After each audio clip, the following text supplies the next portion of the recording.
레이어가 하나 만들어져요. 어차피 레이어 한 개로는 작업을 절대 못하죠. 그려지기는 잘 그려져요.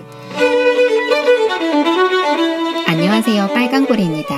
오늘은 아이패드 프로 5 12.9인치 언박싱을 하고요. 그림 작가 입장에서 아이패드 프로 5의 몇 가지 특징을 살펴볼게요. 자, 그럼 언박싱부터 할게요. 저는 아이패드 프로 1을 쓰고 있었는데요.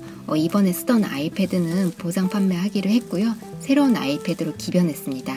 제가 산 모델은 12.9인치 실버 256기가 그리고 와이파이 모델이고요. 150만 9천원입니다. 아이패드가 쏙 들어있네요. 설명서랑 스티커 그리고 전원과 1m 길이의 C2C 케이블이 들어있어요. 저는 원래 휴대성을 생각해서 11인치를 좀 사고 싶었어요. 근데 뭐 그림 그리려면 무조건 큰 사이즈가 진립니다. 이런 말은 못하겠어요. 꼭 그렇지는 않아요. 조금이라도 넓게 쓰면 시원하고 편하긴 한데 근데 그거는 사람마다 정말 다르고 그림 스타일과 목적에 따라 달라요. 여러분 있잖아요. 제가 얼마 전에 아이패드 미니에서 프로크레이트로 그림을 그려서 인스타툰을 하는 작가님을 만났어요. 그래서 미니로 그림 그리시는 거 보여주셨는데요. 요거 반만하죠. 작긴 합니다. 미니로는 그림 작업이 좀 어렵지 않을까라고 저도 평소에 생각을 했었는데요. 폰처럼 한 손으로 들고 다니면서 알차게 쓰고 계시더라고요. 요건 마스다미리님 만화인데요. 요런 심플한 만화 한 컷 정도는 그려요. 이 이상 복잡한 그림은 좀 어렵고요. 저에게는 그래도 미니는 좀 작고 11인치 구매하고 싶었는데요.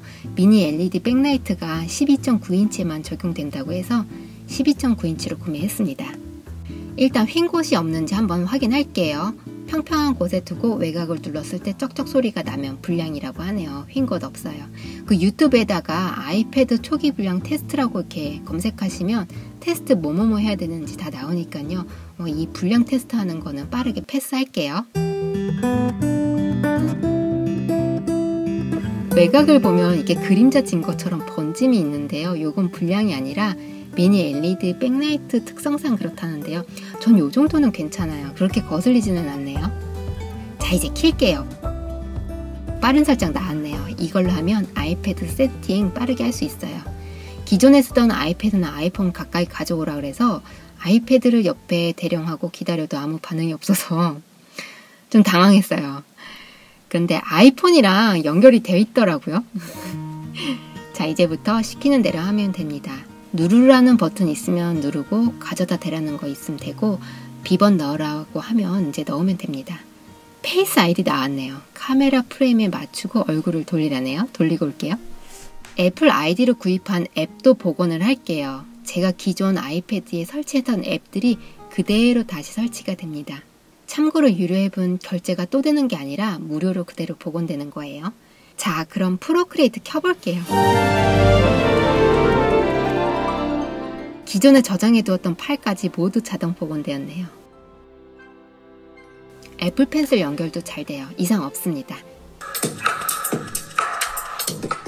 제가 기존에 쓰던 거에 비해서 저음 부분이 강하고 풍부하게 들리네요.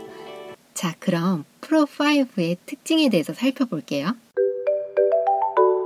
저는 아이패드로 그림 그리는 용도로 사용하고 있는데요. 미니 LED 백라이트가 10,000개 이상 들어갔다는 프로 5에서 그림을 보면 어떤지 한번 볼게요. 비교할 대상이 프로 1이라서 좀 프로 4 정도 되면 좋았겠는데 아무튼 이제 비교 대상이 없는 것보다 나으니까요. 같은 그림 띄워볼게요. 왼쪽이 프로 5, 오른쪽이 프로 1입니다. 별 큰 차이는 없는 것 같죠? 그럼 배경이 흰색인 그림을 한번 볼게요. 프로 5가 흰색이 약간 더 밝고 따뜻하게 나와요. 다음 그림 볼게요. 왼쪽 프로 5의 고양이 얼굴이 좀 하얗죠? 중간 명암은 거의 차이 없고 밝은 부분은 더 밝게 어두운 부분은 더 어둡게 잡혀 있어요. 그럼 프로크리에이트에서 그냥 깔끔하게 흰색과 검색을 한번 볼게요. 흰색은 왼쪽 프로 5가 조금 더 밝고 따뜻한 톤이었어요. 그럼 블랙을 볼게요. 차이가 좀 나네요. 근데 차이가 좀 너무 많이 나게 영상에 찍혔어요. 실제로 보면 이렇게 차이가 많이 나지는 않아요. 오른쪽 프로 1이 완전 회색처럼 찍혔는데 실제로 보면 이렇게까지 밝은 회색은 아니에요. 제가 조명을 살짝 켜고 다시 보여드릴게요. 이 정도입니다. 그럼 HDR 영상 한번 틀어볼게요. 블랙 배경 영상 이렇게 뭘 켜면 좋을까 하다가 이게 생각이 나서 이걸 켤게요. 중간 단계 명암이 주로인 장면은 차이를 못 느꼈고요. 블랙 배경이 나오는 장면은 차이가 좀 났어요. 이게 지금 우주 배경인데요. 좀 이제 과장되게 찍히긴 했어요. 이것보다는 차이가 좀 덜하다고 보면 됩니다. 그리고 어두운 곳에서 보면 흰색 빛번짐이 있는 블루밍 형상이 있는데요. 그런데 저는 이렇게 깜깜한 밤에 아이패드 켜놓고 글씨 보면 눈이 너무 피곤해서 금방 건조해지더라고요. 이렇게 놓고는 안 봐서 크게 이렇게 뭐 상관은 없을 것 같아요. 낮에 다시 한번 켜봤어요. 평소 밤에 불 다 꺼놓고 아이패드만 켜놓고 이렇게 작업은 안 하니까요. 차이가 이 정도 됩니다. 자, 이제 정리를 할게요. 프로5에서 다른 톤은 이렇게 크게 차이가 없었고요. 블랙이 참 깔끔하고 진하게 나와서 좋은데 이전 다른 기기들도 디스플레이가 훌륭하고요.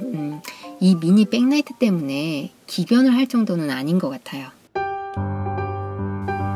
프로5는 M1 칩이 탑재해 있어서 이제 빠른 성능을 자랑한다고 하죠. 프로1을 쓰는 저는 프로1도 괜찮다고 생각했는데 프로5를 써보니까 빠르긴 빠릅니다. 프로1과 프로5는 비교 자체가 불가한 칩셋이죠. 그래서 이렇게 비교하는 것 자체가 제가 좀 부끄럽긴 한데요. 지금 비교할 만한 아이패드가 없어가지고 그냥 이거 감안하고 봐주세요.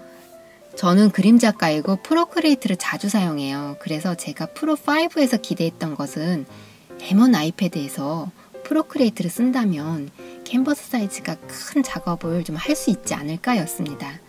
참고로 프로1에서는 이제 스크린 사이즈 정도 되는 그림은 괜찮은데 스크린 사이즈 3배 정도 키워서 작업하면 앱이 자동으로 퍽 꺼져요. 자, 그럼 프로5에서 프로크리에이트로 들어가서 캔버스를 생성해 볼게요. 스크린 크기가 2732-2048이니까요. 이걸 3배 정도 키워서 8196-6144 이렇게 만들어 볼게요. 레이어가 하나 만들어져요. 이게 램 제한을 걸어두었더라고요. 어차피 레이어 한 개로는 작업을 절대 못하죠. 그려지기는 잘 그려져요. 지금 이렇게 움직임을 보면은 여기서 레이어 몇 개 더 올라가도 괜찮아요. 할 수 있습니다. 이거 지금 엄살이에요. 제가 전에 쓰던 모델이 프로1이라서 비교하기가 좀 그렇지만 프로1에서 스크린 사이즈 3배 크기로 이것도 해볼게요. 레이어가 6개는 된다고 나와요. 근데 어차피 굉장히 느리고 아까도 말씀드렸듯이 앱이 그리다가 자동 종료됩니다. 근데 이렇게 큰 이미지에 쓸 일이 있나요? 저는 있습니다. 자주는 아닌데 이렇게 큰 사이즈로 프린트를 하니까요. 개인전 사진인데요. A1 사이즈로 프린트를 한 거예요.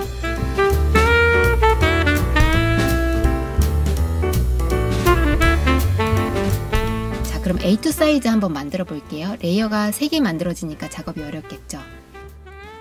A3 사이즈로 한번 해볼게요. 레이어가 11개는 나오네요. 이 램 제한에 대해서는 WWDC에서 이에 대한 발표가 있을 거라고 예상을 하고 있는데요. 그거는 그때 가봐야 알 것 같고 앞으로 어떨지는 모르겠어요. 예전 아이패드 프로 홍보 영상에서 당신의 다음 컴퓨터는 컴퓨터가 아닙니다 라는 카피가 있었는데요. 실제로 작업을 하다 보면 아이패드와 컴퓨터 다 사게끔 되어 있어요. 운영체제가 달라서 앱의 생태도 다르고 램 제한도 걸려 있어요. 애플은 아이패드 홍보는 그렇게 했지만 컴퓨터는 컴퓨터대로 잘 팔고 있어요. M1 아이맥과 맥북 이제 새로 만들어서 신명나게 잘 팔고 있습니다. 자, 그럼 여기까지 할게요. 참 저 보상 판매 신청을 했어요. 이거 과정을 자세하게 해서 영상을 따로 만들까 하다가 별로 할 게 없어요. 그래서 따로 영상은 안 만들게요. 지금 빠르게 설명을 드리자면 보상 판매는 애플 공홈에서 구매할 때 같이 신청을 했어요. 제품 구입하는 페이지 하단에 있어요. 그래서 이렇게 신청을 하면 키트를 택배로 보내줘요. 여기에 포장을 해서 세븐일레븐에 가져가서 발송을 하면 돼요. 세세한 방법과 주의사항은 메일로도 오고요. 이 안내서가 있어요. 이거대로 하시면 됩니다. 저는 아이맥과 아이패드 모두 보상 판매를 신청했거든요. 제 아이맥 같은 경우는 무겁고 커서 세븐일레븐에서 발송을 못해요. 무게가 10kg 나가요. 박스 무게까지 합치면 어마어마합니다. 이거는 기사님이 따로 나오셔서 직접 가져가십니다. 지금 이 커다란 키트는 택배로 왔고요. 이제 그 기사님과 날짜는 전화 통화를 해서 잡아놓은 상태입니다. 보상 판매 예상 환급액은 아이맥 27인치가 2011년형인데 26만원이고요. 아이패드 1세대 12.9인치가 31만원인데요. 이건 예상 금액이고 애플에서 기기를 받아서 다시 책정이 됩니다. 자, 그럼 다음 영상은 평소대로 이제 그림 영상 할게요. 감사합니다. 띠꿍디 빵빵.